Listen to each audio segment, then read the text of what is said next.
俺んための胸量です。今回はメタクエストの中にスマホの画面を表示する方法を紹介します。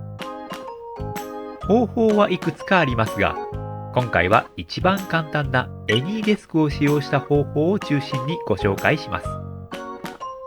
動画の後半に他の方法も簡単に紹介しているので、もし AnyDesk を使った方法がうまくいかない方はそちらも試してみてください。なお今回、動作確認はすべて Android スマホで行っております。iPhone でも表示できるとは思いますが、私が持っていないので実際に試してはいません。iPhone での動作について補足程度に調べたことを共有しますが、あくまで参考程度にお聞きいただければと思います。それでは始めましょう。俺ため。実際に作業をする前に知っておいてほしいことがあります。それはメタクエストは Android ベースで作られている VR ゴーグルだということです。実はいろいろ裏技を使えば、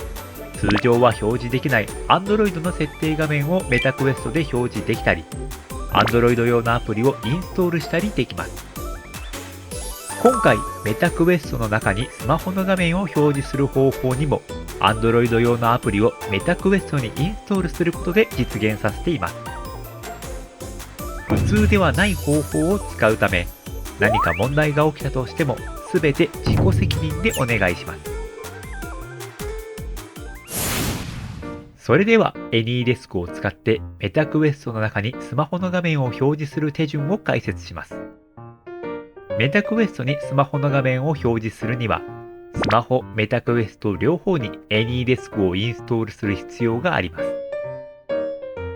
Android スマホは Google Play で、iPhone は Apple Store で AnyDesk と検索してインストールしましょ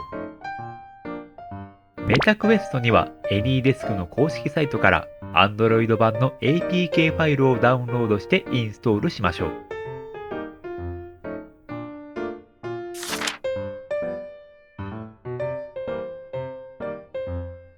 APK ファイルをメタクエストにインストールするには、クエストストアから導入できる Unexplorer VR ファイルマネージャーを使います。Unexplorer VR ファイルマネージャーでダウンロードフォルダを開いて、ダウンロードした AnyDesk の APK ファイルを選択しましょう。Android システムの APK インストーラーが起動します。すでにダウンロードフォルダが表示されていますが、左上のハンガーメニューからクエスト3を選択して、改めてダウンロードフォルダに移動しましょう。その後、先ほどダウンロードした AnyDesk の APK ファイルを選択します。この一手間を挟むことで、パッケージ解析のエラーを回避できます。これでメタクエストにも AnyDesk がインストールできました。メタクエストではライブラリーの提供元不明セクションから AnyDesk を起動できます。スマホメタクエストで AnyDesk をそれぞれ起動しましょう。操作される側になるスマホでは、いくつか操作権限を与える必要があります。表示に従って許可を出したり、必要な追加プラグインをインストールしたりしましょう。なお、操作する側のメタクエストでは、こういった権限付与は必要ありません。スマホとメタクエストを同じ Wi-Fi に接続しているなら、メタクエスト側のトップ画面の下にスマホが表示されているはずです。表示されている方は、スマホをクリックするだけで簡単に接続が始まります。もし別のネットワークにいたり、下に表示がない場合は、スマホに表示されているアクセスコードをメタクエストに入力して接続しましょう。接続に成功すると、スマホの画面に誰かがスマホにアクセスしようとしていると警告が表示されます。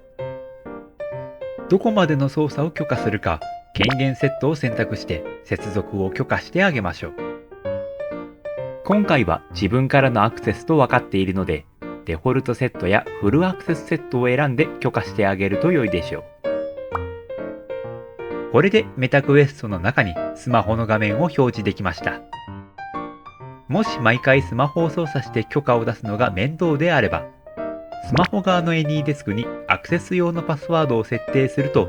メタクエストでパスワードを入力してアクセスを許可できるようになります。また、AnyDesk には他にも多くの設定があります。便利に使いたい方は、AnyDesk の使い方を各自で調べてみてください。もしメタクエストの画面を表示したまま VR ゲームをプレイしたい場合は、メタクエストの設定からシームレスなマルチタスクを有効にしましょう。動画作成時点ではシームレスなマルチタスクは詳細設定にありますが、将来的に別のところへ移動する可能性があります。もし項目が消えていることに気がついた方は、コメントで教えていただけると嬉しいです。これでスマホ画面を表示したまま VR ゲームをプレイできるようになりました。AnyDesk を使用する上での注意点として、スマホのセキュリティに気をつけましょう。残念な話ですが、AnyDesk を使用した詐欺被害が報告されています。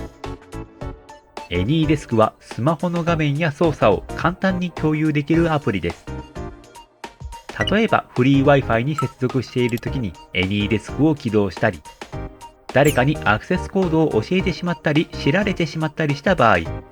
あなた以外の人がスマホの画面を覗き見たり操作したりできてしまいます。アクセス用のパスワードを適切に扱ったり、許可を出す際の権限を適切に設定することで、こういった被害は防げます。適切に使う分には危険なアプリではないので、過剰に心配する必要はありませんが、そういったこともできてしまうアプリだということは覚えておきましょう。続いて、AnyDesk 以外の方法を3つ簡単にご紹介します。1つ目は、クエスト用のアプリを使う方法です。実はクエストストアには、メタクエストからスマホを操作できる実用アプリがいくつかあります。今回はその中で、唯一 iPhone の操作ができると明記されていたスペシャルフォンをご紹介します。基本的な使い方は AnyDesk と同じで、スマホメタクエストにそれぞれスペシャルフォンを入れてアクセスコードで接続するだけです。メタクエスト専用に作られているアプリだけあり、AnyDesk ではできなかったコントローラーのスティックを使ってのページスクロールもできました。ただ、私の Android スマホでは横向きだと画面が反応しなかったり、接続中に向きを変えるとアスペクト比がおかしくなったりと、うまく動作してくれませんでした。スペシャルフォンのストアページでは横向きで使用している動画が掲載されているので、スマホの機種による動作の違いがあるようです。2つ目はスクリーンコピークエストを使う方法です。スクリーンコピークエストは Android でのみ使用できる GitHub で配布されているノラアプリで、Android の開発者モードにあるワイヤレスデバッグを使って接続します。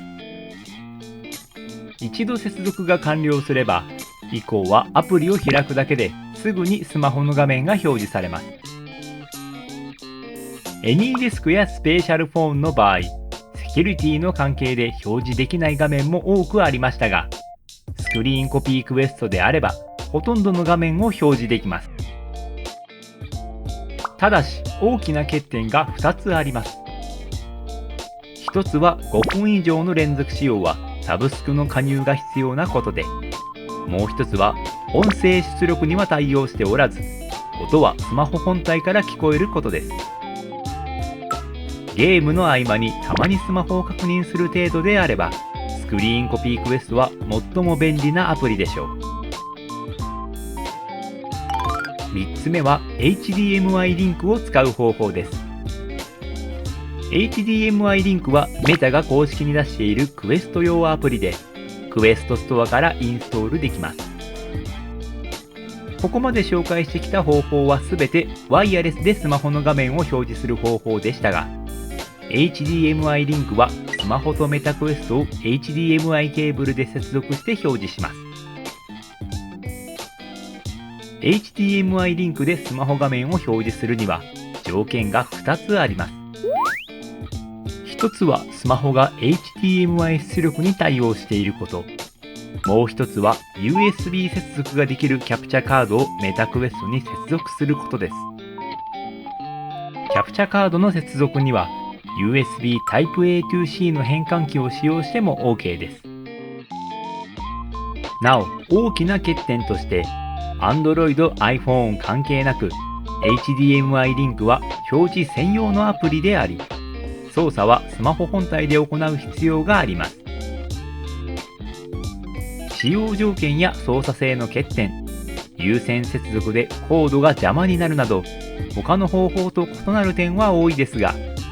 単純にメタクエストの中にスマホ画面を表示する方法としては、HDMI リンクが一番簡単な方法でしょう。